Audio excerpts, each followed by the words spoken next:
Hello friends, मैं रजनीश कुमार और आप देख रहे हैं बनमास्टिक। और इस वीडियो में हम लोग डाटा स्ट्रक्चर पढ़ेंगे और इसमें हम लोग जावा लैंग्वेज की मदद से डाटा स्ट्रक्चर को पढ़ेंगे। तो सबसे पहले जानते हैं डाटा स्ट्रक्चर क्या है। डाटा स्ट्रक्चर एक ऐसा तरीका है जिससे हम लोग डाटा को एक अच्छे तरीके से रख सकें, जो कि कम समय और कम मेमोरी को लेते हुए हमें डाटा को इनपुट और आउटपुट दे सके। ठीक है, बाकी डेफिनेशन लिखा हुआ है। और देखिए, अब डाटा स्ट्रक्चर के प्रकार को जानते हैं। देखिए, पहला है प्रिमिटिव डाटा स्ट्रक्चर, दूसरा है नॉन प्रिमिटिव डाटा स्ट्रक्चर। तो जान लेते हैं प्रिमिटिव डाटा स्ट्रक्चर क्या है। It can be operate directly on the data and machine interaction. ये जो प्रिमिटिव जो डाटा स्ट्रक्चर होता है वो डायरेक्ट मशीन और डाटा से डायरेक्ट इंस्ट्रक्शन लेता है।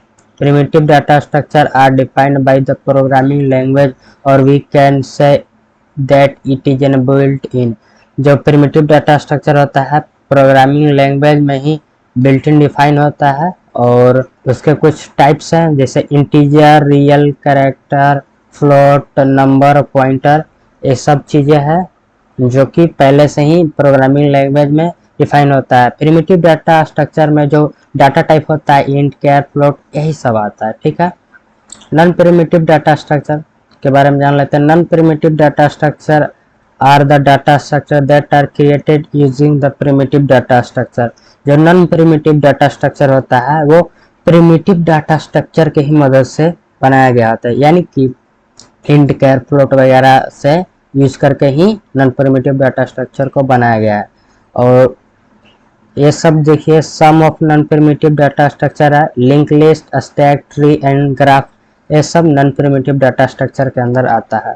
ठीक है, प्रिमिटिव और नॉन प्रिमिटिव हो गया। अब देखिए, प्रिमिटिव में तो हम लोग जान चुके हैं int, long, float, double, boolean, char, ये सब। प्रिमिटिव डाटा स्ट्रक्चर के बारे में हम लोग नहीं पढ़ते हैं क्योंकि ये बिल्ट इन होता है। और इसके बाद हम लोग नॉन प्रिमिटिव डाटा स्ट्रक्चर हम लोग पढ़ते हैं। इसमें बहुत सारे प्रकार है। उसमें देखिए, एक लीनियर है, एक नॉन लीनियर है। तो सबसे पहले लीनियर और नॉन लीनियर को क्लियर कर लेते हैं। Linear data structure, if the element are stored in a linear और sequential order of a data structure that it is known as a linear data structure. Linear data structure जो होता है वो एक सीक्वेंस में होता है, जैसे कि यहाँ से यहाँ पर डाटा स्टोर हुआ इसे।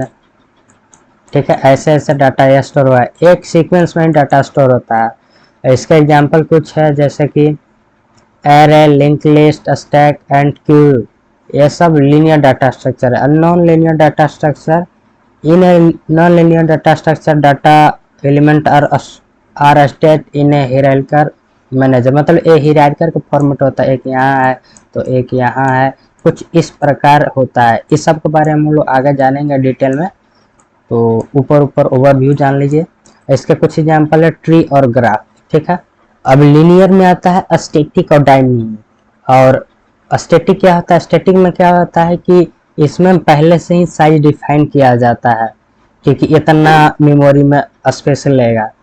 स्टैटिक के अंदर केवल एरे आता है। एरे हम लोग जब बनाते हैं तो उसमें दे देते हैं 5, 10, 20 की, हाँ इतना ही साइज का एलिमेंट इसमें आएगा, एरे में डिफाइन कर देता है। डायनेमिक में क्या आता है, लिंक लिस्ट, स्टैक, क्यू। इसमें क्या होता है कि आपके डाटा आता रह जाएगा और ये मेमोरी का साइज बढ़ाता जाएगा।